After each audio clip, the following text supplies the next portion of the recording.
Hi friends, how are you. कैसे हैं आप लोग। आज हम फिर एक नई क्लास के साथ आपके सामने प्रस्तुत हुए हैं। और आज जो हिंदी की क्लास हम लेके आए हैं वो बहुत मोस्ट इम्पोर्टेंट है। आज से आपका व्याकरण शुरू है और इसमें आज हम बात करेंगे संज्ञा की।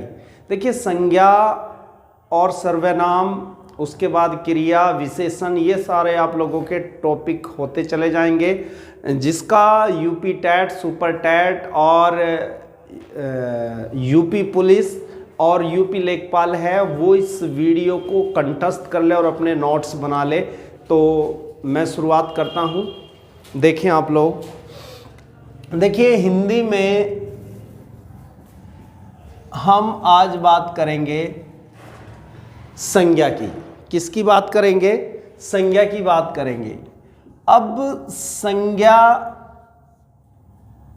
जो है वो देखेंगे कि संज्ञा जो है उसका शाब्दिक अर्थ क्या है, संज्ञा किसे कहते हैं, इस पर हम सबसे पहले बात करेंगे। तो संज्ञा का जो शाब्दिक अर्थ है, शाब्दिक अर्थ, तो शाब्दिक अर्थ है इसका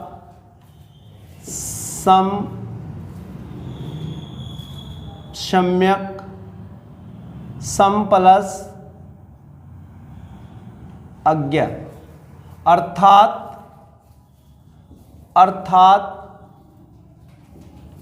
सम्यक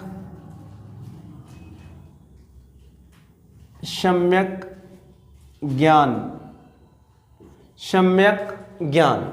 तो ये आप लोग देखेंगे कि संज्ञा का क्या अर्थ है? सम्यक ज्ञान है। क्या अर्थ है? सम्यक ज्ञान है। अब संज्ञा किसे कहते हैं? देखो, आसान से आप लोग इसे देख सकते हैं कि संज्ञा किसी व्यक्ति, वस्तु या स्थान के नाम को कहते हैं। आज आप लोग इसकी डेफिनेशन देखें कि संज्ञा किसी व्यक्ति, वस्तु या भाव, स्थान के नाम को कहते हैं। देखिए, आपको सही दिखाई दे रहा होगा, जूम करके थोड़ा सा आप लोग इसमें देखें तो आपको सारा दिखाई देगा। अब हम बात करेंगे कि संज्ञा जो है, संज्ञा के प्रकार कितने हैं। संज्ञा के प्रकार अब हम यहाँ देखेंगे तो थोड़ा सा ध्यान से आप लोग अपने नोट्स तैयार करना कि संज्ञा दो प्रकार की होती है। एक प्रकार आपका ये आएगा व्युत्पत्ति। व्युत्पत्ति की दृष्टि से लिख लीजिए आप लोग, की दृष्टि से, व्युत्पत्ति की दृष्टि से अर्थ व प्रयोग की दृष्टि से। तो यहाँ दो काइंड्स हो गए, इसके दो प्रकार हुए हैं, व्युत्पत्ति की दृष्टि से और अर्थ व प्रयोग की दृष्टि से। अब यहाँ देखें, व्युत्पत्ति की दृष्टि से जो संज्ञा होती है वो तीन प्रकार की होती है: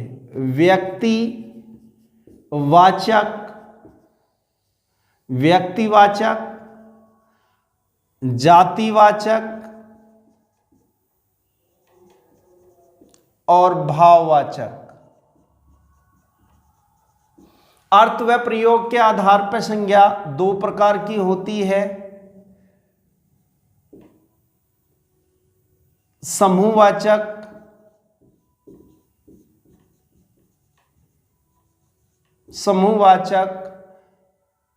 और द्रव्यवाचक।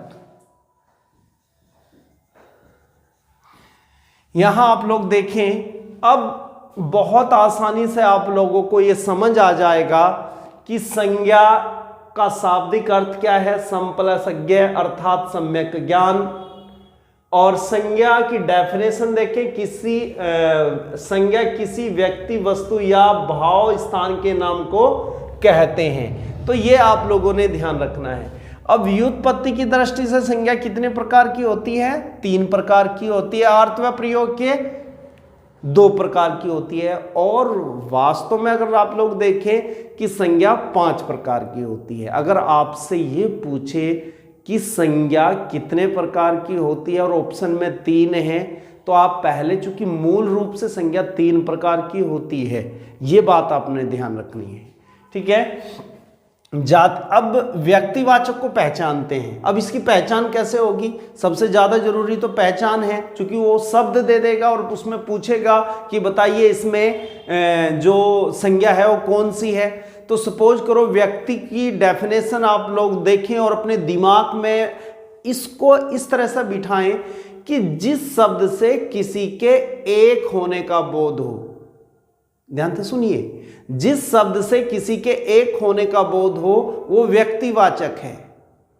जिस शब्द से उसकी पूरी जाति का बोध हो वो जातिवाचक है। और जिस शब्द से अवस्था का बोध हो, यानी किसी भाव का बोध हो, तो वो भाववाचक है। यहां तक आप लोगों ने क्लियर किया। तो एक बार आप लोग इसको अपना जो डाटा बनाएंगे तो थोड़ा सा आप लोग इसमें अपना डाटा इस तरीके से बनाएं। आप लोग थोड़ा देखें। व्यक्तिवाचक को पहचानने के लिए आप लोगों ने क्या करना है, ये देखें आप लोग। व्यक्तिवाचक को पहचानने के लिए आप लोगों ने क्या करना है, इसमें देखिए व्यक्तियों के नाम इसमें आएंगे। व्यक्तियों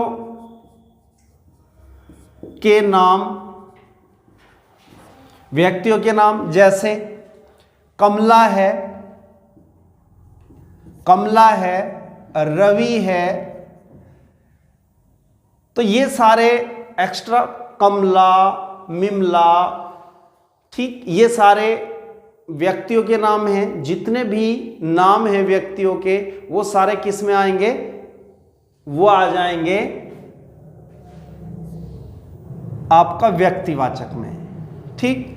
इसके बाद व्यक्तियों के बाद जो आते हैं वो प्राणियों के नाम आ जाएंगे। प्राणियों, प्राणियों के नाम। अब प्राणियों के नाम से मतलब यहां उनके नाम हैं। जैसे एरावत है, एरावत है, एरावत है, एरावत। एरावत किस हाथी का नाम है? किसका नाम है? हाथी का नाम है। अब ये किसका वाहन है? चलिए ये बताइए। अच्छा ये बताइए एरावत किसका वाहन है? तो एरावत किसका वाहन है? इंद्र का। एरावत किसका वाहन है? इंद्र का। अच्छा ये साथ साथ ये बताइए कि गणेश का वाहन क्या है? तो गणेश का वाहन मूषक है, मूसा, चूहा। अच्छा ये बताइए शिव का वाहन क्या है? तो शिव का वाहन नंदी है। अच्छा ये बताइए कि सरस्वती का वाहन क्या है? तो हंस है। चलिए अच्छा आप लोग ये बताइए गंगा का वाहन क्या है? गंगा का, अगर आप लोग, चलिए कमेंट करके आप मुझे बताइएगा कि गंगा का वाहन क्या है, ठीक है। वरना फिर मैं बता दूंगा अपनी नेक्स्ट वीडियो में, मैं आप लोगों को बता दूंगा कि गंगा का वाहन क्या है, ठीक है। तो एरावत हाथी हो गया, प्राणियों के नाम हो गए। इसके बाद इसमें आपके आते हैं स्थानों के नाम।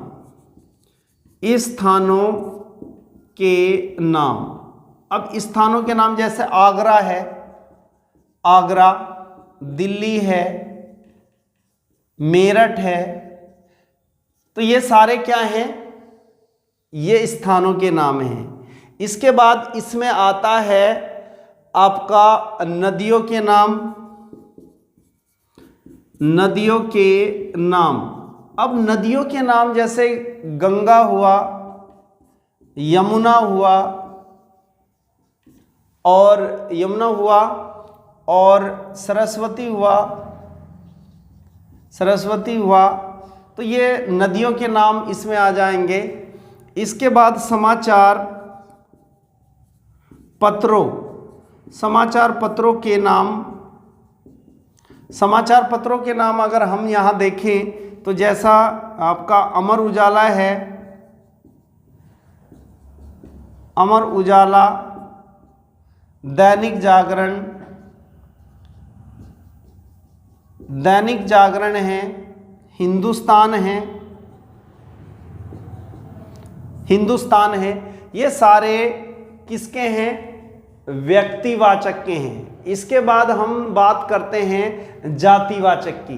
तो जातिवाचक मैंने आपको बताया जिस शब्द से उसकी पूरी जाति का बोध हो वो जातिवाचक है। अब जातिवाचक में हम बात करेंगे कि जातिवाचक जो है आप लोगों का क्या है। अब देखो इसमें जातिवाचक में आपका जो पशु पक्षियों के नाम हैं। अब पशु पक्षियों के नाम जैसे मैंने कहा कबूतर है, कबूतर, कबूतर, और मैंने कहा हिरन, हिरन, मैंने कहा शेर। तो ये सारे क्या है? ये जातिवाचक हैं। अब कबूतर से कबूतर की पूरी जाति का बोध हो रहा है, हिरन से हिरन की पूरी जाति का बोध हो रहा है, शेर से शेर की पूरी जाति का बोध हो रहा है। अब अगर मैंने कहा लड़का, अब लड़का से लड़के की पूरी जाति का बोध हो रहा है, लड़की से लड़की की पूरी जाति का बोध हो रहा है। तो ये जातिवाचक संज्ञा में आएंगे। बाद हम बात करेंगे वस्तुओं के नाम की। किसके? वस्तुओं के नाम की। अब वस्तुओं के नाम क्या? वस्तुओं के नाम। अब वस्तुओं के नाम की अगर हम बात करें तो जैसे घड़ी है, अब घड़ी है, पुस्तक है, मोटरसाइकिल है,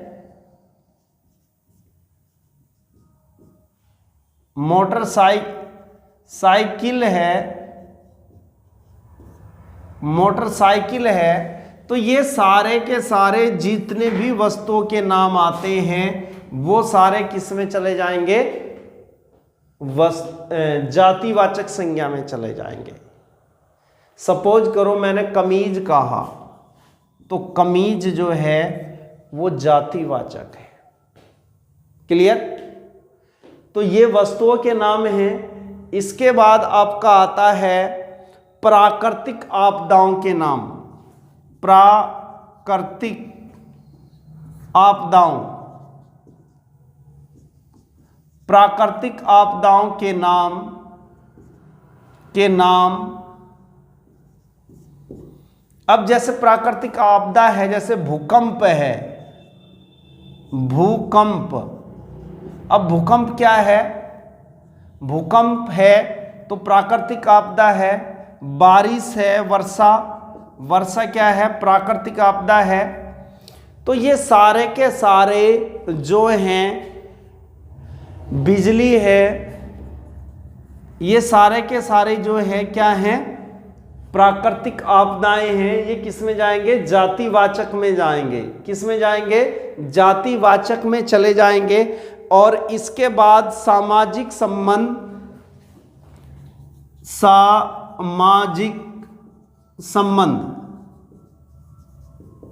सामाजिक संबंध व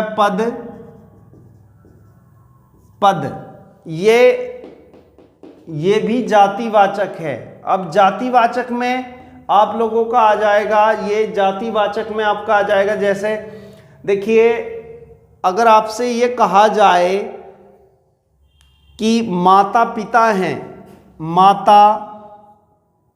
माता पिता है, तो माता पिता एक सामाजिक संबंध है, गुरु है, सामाजिक संबंध में आ जाएगा। और भाई है, बहन है, जीजा है, जीजा। तो ये सारे सामाजिक संबंध है। पद में डॉक्टर आ जाएगा, डॉक्टर आ जाएगा, वकील आ जाएगा, टीचर आ जाएगा। ये सारे के सारे जो हैं जातिवाचक के उदाहरण हैं। देखिए माता पिता, गुरु, भाई बहन, ये सब क्या है, जातिवाचक हैं। और जैसे जीजा है, डॉक्टर है, वकील है, टीचर है, तो ये एक पद है। तो ये सारे के सारे क्या हैं, जातिवाचक हैं। अब हम बात करेंगे भाववाचक की। तो भाववाचक संज्ञा में भाववाचक को आप लोग बहुत बढ़िया तरीके से पकड़ सकते हैं। इसमें आप लोग अवस्था कर दें। क्या कर दें, अवस्था। देखिए जहां भी किसी अवस्था का बोध होगा वहां भाववाचक संज्ञा होगी। कौन सी संज्ञा होगी, भाववाचक संज्ञा होगी। और भाववाचक संज्ञा से आप लोग किसी भी अवस्था, देखो किसी के गुण का बोध हो, दशा का बोध हो या फिर भाव का बोध हो, तो वहां भाववाचक संज्ञा होगी। जैसे अगर किसी में सुंदरता है, अब ये गुण है, सुंदरता है, मधुरता है, तो वो क्या होगा, भाव होगा। दशा, जैसे आप लोग देखें कंडीशन, बचपन है, बुढ़ापा है, तो ये सारे किस में आ जाएंगे, भाववाचक में आ जाएंगे। और भाव दशा कंडीशन है, गीली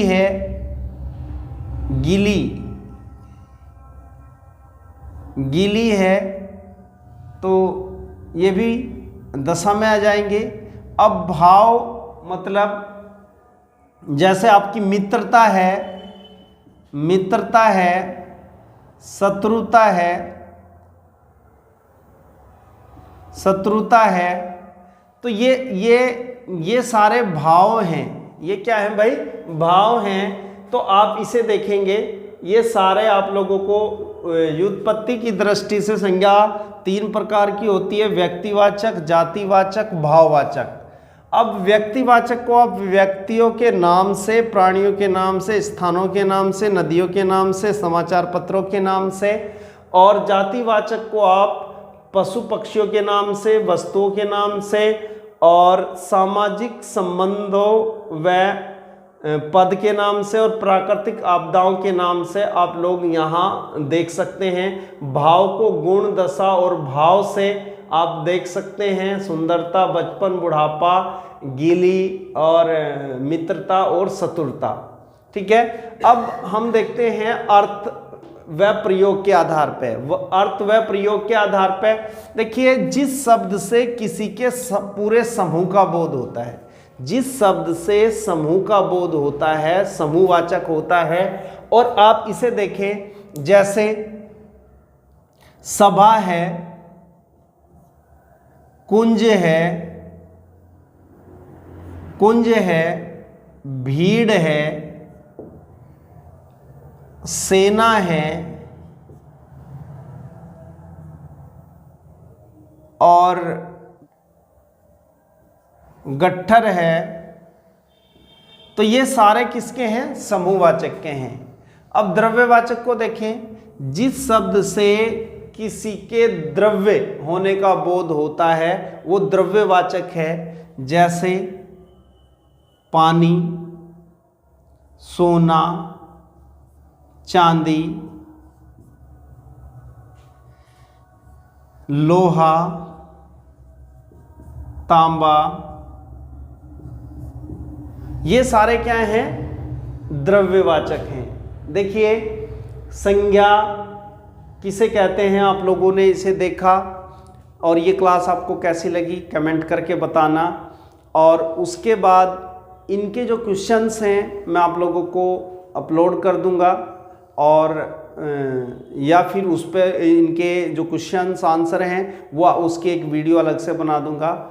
और आपको एक कैसी क्लास लगी है और कमेंट करके बताना, और ज़्यादा से ज़्यादा लोगों को शेयर करना। धन्यवाद।